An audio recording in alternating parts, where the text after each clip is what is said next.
O cientista americano que vazou informações sobre a bomba atômica para os soviéticos e se safou. Theodore Rau foi o cientista mais jovem do famoso Projeto Manhattan que criou a primeira bomba nuclear da história. Em 29 de agosto de 1949, a União Soviética tornou-se oficialmente a segunda nação atômica quando detonou sua primeira arma nuclear, uma bomba de plutônio conhecida como RDS-1. O teste surpreendeu os governos ocidentais. De acordo com os arquivos da CIA, por exemplo, os agentes dos Estados Unidos achavam improvável que os soviéticos pudessem produzir uma bomba nuclear antes de 1953. Não foi uma coincidência que a RDS-1 tivesse uma grande semelhança com a Fatman, a bomba de plutônio que os Estados Unidos detonaram sobre a cidade japonesa de Nagasaki em 9 de agosto de 1945. Informações sobre o projeto da bomba foram passadas para os soviéticos a partir do Projeto Manhattan, o codinome do programa de armas atômicas liderado pelos Estados Unidos em colaboração com a Grã-Bretanha e o Canadá. Espantosamente, foi um cientista americano, Theodore Rau, que ajudou as ambições nucleares de Moscou a repassar informações sigilosas aos soviéticos.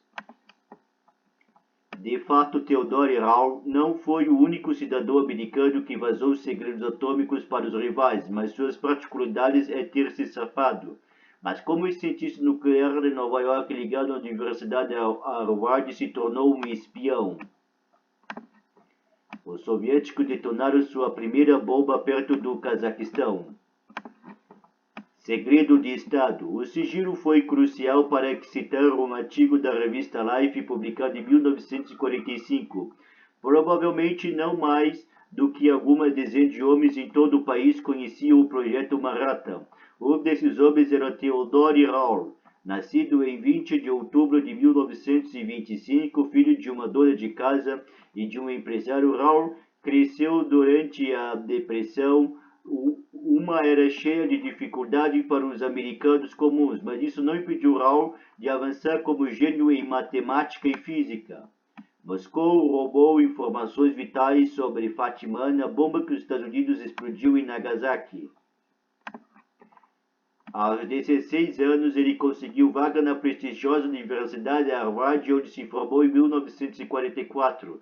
Seu desempenho estelar como estudante não passou despercebido para as autoridades dos Estados Unidos, que estavam procurando pessoas para trabalhar em seu novo programa nuclear. Rau foi entrevistado para uma posição no laboratório secreto de Los Alamos em 1943, colega de quarto comunista. No entanto, o que os oficiais americanos sabiam era que o jovem físico já havia passado por outro tipo de recrutamento. Rau era membro da organização estudantil marxista de Harvard, e seu colega de quarto era aluno chamado Savary Sachs, filho de imigrantes russos. Sachs era um comunista também nascido e criado em Nova York. Foi Sachs que recrutou Rau para os soviéticos e serviu como mensageiro dos segredos nucleares. Theodore Rau temia o monopólio dos americanos sobre as armas nucleares. Em dezembro de 1944, o jovem cientista Rau, com a ajuda de seu ex-colega de quarto, entregou o que é considerado o primeiro segredo atômico vazado de Los Alamos, uma atualização sobre a criação da bomba de plutônio. Durante o ano de 1944, eu estava preocupado com os perigos de um monopólio americano de armas atômicas se houvesse uma depressão pós-guerra, disse Theodore Rau em um comunicado escrito publicado no New York Times em 1997, 2 anos antes de sua morte por câncer de rins. O jovem Rau argumentou que uma União Soviética nuclear nivelaria o campo de jogo e serviria como contenção aos Estados Unidos. A União Soviética na época não era inimiga, mas o aliado dos Estados Unidos. Para Rau, o povo soviético lutou heroicamente contra os nazistas a um tremendo custo humano. Isso pode ter salvado os aliados ocidentais da derrota. O Projeto Manhattan Project tinha regras de confidencialidade. O americano tornou-se conhecido pelos soviéticos como o jovem e se alimentaria ainda mais Moscou com informações tecnológicas específicas, especialmente o trabalho sobre o princípio da implosão, um novo método para detonar bombas feitas de plutônio.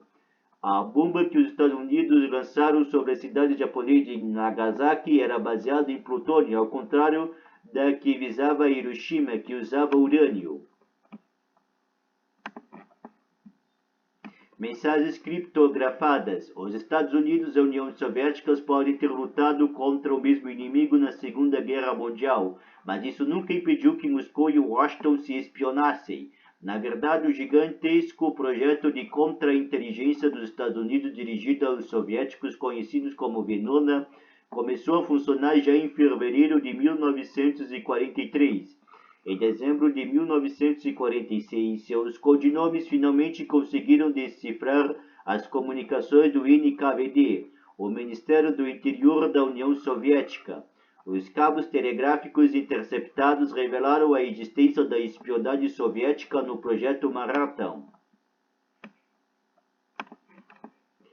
Autoridades americanas descobriram Theodore Hall se encontrou com um contato russo em 1944. Hall estava fazendo seu PhD na Universidade de Chicago em 1950, quando o FBI veio bater à sua porta. Ele havia sido identificado como colaborador de Moscou em uma mensagem criptografada. Outro espião de Los Alamos, o físico alemão Klaus Fuchs, havia sido preso no ano anterior, confessando seu papel no envio de segredos nucleares americanos ao inimigo. No entanto, o FBI não conseguiu extrair uma confissão de Theodore Hall nem de Saville Sachs, a quem eles também interrogaram. Viagem à Grã-Bretanha. Nenhum cientista foi mencionado nominalmente por nenhum dos outros espiões acusados. O uso da vigilância não produziu nenhuma prova de espionagem, pois Hall estava praticamente inativo depois do Projeto Manhattan. Havia, claro, as mensagens de Moscou que poderiam ter sido usadas como prova, mas autoridades americanas relutaram em usá-las no tribunal, pois isso tornaria público que elas conseguiram decodificar as mensagens soviéticas. No final, Hall fugiu, ao contrário de outros que cumpriram pena de prisão ou foram executados sob acusação de espionagem. Mas ainda assim, Hall e sua esposa temiam por sua segurança. Ele deixou seu posto acadêmico em Chicago e aceitou um trabalho de pesquisa discreto em um hospital de Nova York. Então, em 1962, uma oferta de trabalho veio da Universidade de Cambridge e ele se mudou para o Reino Unido com sua esposa.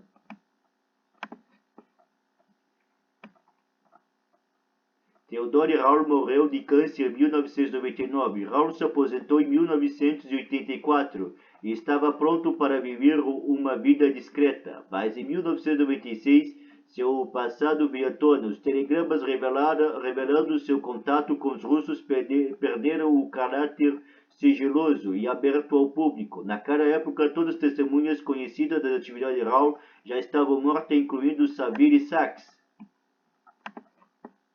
Exposto. Até foi dito que eu mudei o curso da história, disse Hall aos repórteres do New York Times.